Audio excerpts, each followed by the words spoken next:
Let's shake it out. Come on. We're not going to shake it off because we're not Taylor Swift, because I don't like Taylor Swift, but we'll shake it out. Good morning, good afternoon, good evening. Hello, everyone. I'm still getting back in the swing of getting these videos out on time. You've got to bear with me. I'm not back into it yet. I've had a busy couple of days. Saturday I was out. Sunday was work day with people in the house. Yesterday I had God knows what going on. Today I've had to go out and pick up more Christmas presents. And you will slowly start to see a pile of Christmas building up behind me about here. Let's not talk about Christmas. We were here to talk about Thunderbirds, of course. And Saturday's episode was called Colony. And of course I'm watching it 2 days ago when I've only just woken up. So I'm like, yeah, that.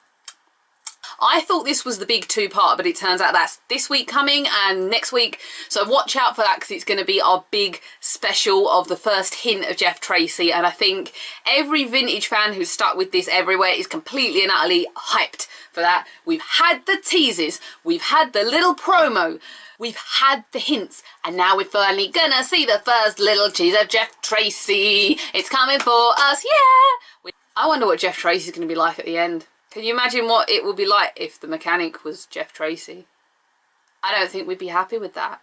KO is out looking for Captain Taylor to assist with a mission in space. A Proton Storm has disabled a ship, which is headed for Mars, endangering all the people on board. So maybe it's because it's going to Mars and that's where Jeff and he first set foot, or because the ship's heading for an asteroid field, who knows.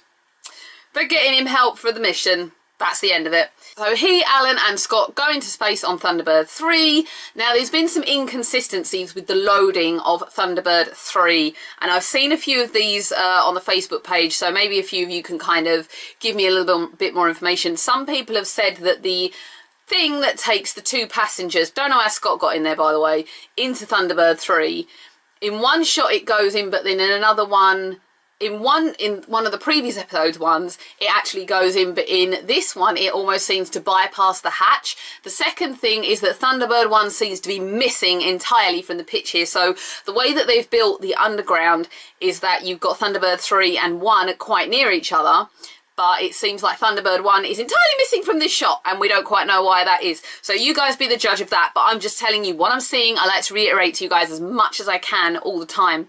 Again, time is made a statement of here. We're told that it's going to take a long while to reach the ship in space that's currently in danger. We don't, again, I think what they need to do is show us maybe a little bit of something going on between the time frames, because you go to, oh, we've got a lot of time, oh look, here we are. It would be interesting if we had just like a little itty bitty in the moment scene of, you know, oh well, we've got to wait to get there now because it's in space and it's million light years away. But that's just my call here. I think I'd like that little bit, that little element of, you know, showing that time has passed. So when they do reach the ship, Captain Taylor goes to help the people while Scott goes into a pod that was boarded along Thunderbird 3 and blasts all these asteroids out of the way to stop all the people on board the nice little ship getting hurt. However, in the blast, the Helios's oxygen tank is damaged, which means that now we're running out of air. Oh Christ, we're all gonna suffocate. So in this instance, Alan ends up being like a pulley. He kind of guides them along through the asteroid field, and it's a fairly good thing, but it's kind of Thunderbird 3 being used kind of like as a little bit of a tow truck, I guess. It's a bit of a bumpy ride, but when they eventually get close to Mars, Alan then has to use the new heat shield Brains has installed on Thunderbird 3 to penetrate through the atmosphere of Mars. Obviously, I like the fact that the producers, writers, guys that are working in the back have thought that through. Because let's face it, when you come to Earth, there's still an atmosphere to penetrate, but obviously on Mars you're talking about one of the hottest places ever, so you've got to heat through a heated shield, and I like the fact that they did think of that. It would make no sense to just go, oh boom, let's land on Mars. We're here!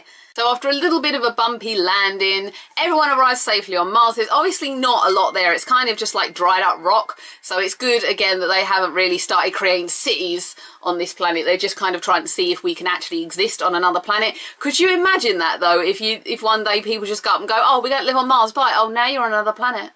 That would be quite scary. It's scary enough when someone, like, emigrates to another country and now you're living on another planet. Okay, that's futuristic living for you. And Captain Taylor actually decides to stay on Mars. God only knows. We're going back there later on in the season. Maybe the mechanic's going to go there and hold everyone captive. Maybe the mechanic's going to go and try and blow everything up. Maybe he's going to try and go and get something from Mars. Who knows? All we know, we are going to be back in Mars at some point in the series. So it was a good episode. It seems to have been pretty well received from what I've read. Everyone seems relatively happy with the episode as a whole. I quite enjoyed it. I don't think I enjoyed it as much as last week's one. They're doing a lot of space stuff recently though, I think we've had quite a few episodes now. I think at least 3 or 4 episodes out of everything we've had so far is in outer space, and I think that's great for futuristic viewing, getting kids excited and that kind of thing, but I think there's only so much space you can give us.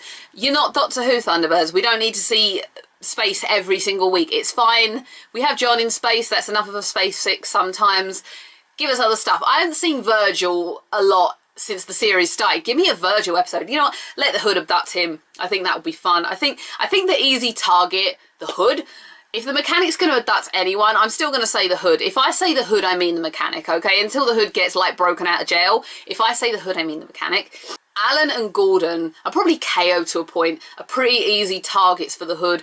Brains maybe if he's on a mission, maybe Lady Penelope and Parker. They're all kind of the easy targets, whereas I think Scott and Virgil are actually not seen as being the easy targets. So I think if they get, especially since Virgil is supposedly the biggest, the tallest, the biggest, the stockiest brother, I think if he took him hostage, it would just be the... We keep talking about this. We're going to talk about it every week till it happens, I think. You know what, creators of Thunderbirds, if you are watching this, let me write an episode where someone gets held prisoner. I write abduction novels. I'm very good at this. I will be great for this. Please, can I do it?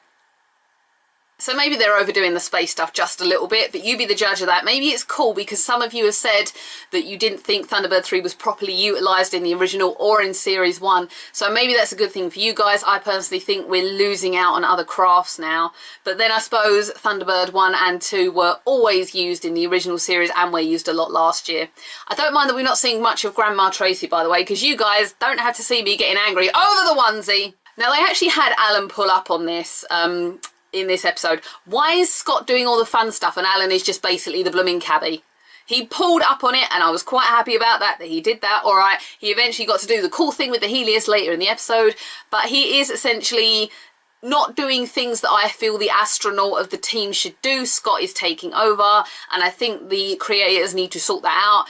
Alan is actually not being seen as so much of the half-brother in this series, which makes Nixie very, very happy. Can you see the elation on my little face? I'm happy with that. But he still needs to be doing the stuff in outer space that Scott should not be doing. Scott should be the cabbie, Alan should be doing the danger stuff.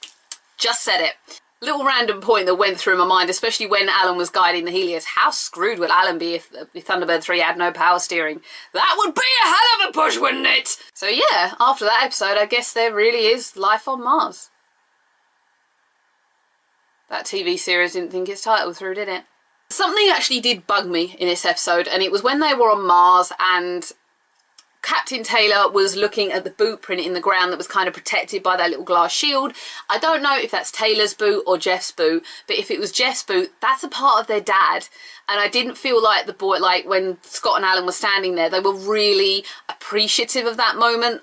If that was me and that was a part of my dad, I'd be sort of almost, I know they're not like saying our dad isn't dead, he's just missing, which is fair enough, but I would kind of be looking at that as like a little shrine to my dad, and I would kind of want to pay my respects to it. And I kind of took one look at it and then looked over there and I was thinking, yeah, pay more attention to that. Emotion would have been nice. It was something we didn't get very much of in the original puppets because obviously they had this expression and this expression, but now we have more CGI. You could have had just a little bit more emotion, especially between the siblings. I think that would have been a lot more appreciated than I felt. I think it would have been quite heavily appreciated, that kind of moment of sincerity and emotion and just delicacy. So that was the episode The Colony.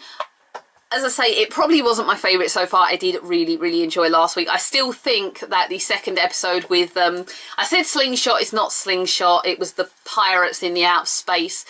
That has been my favourite one so far.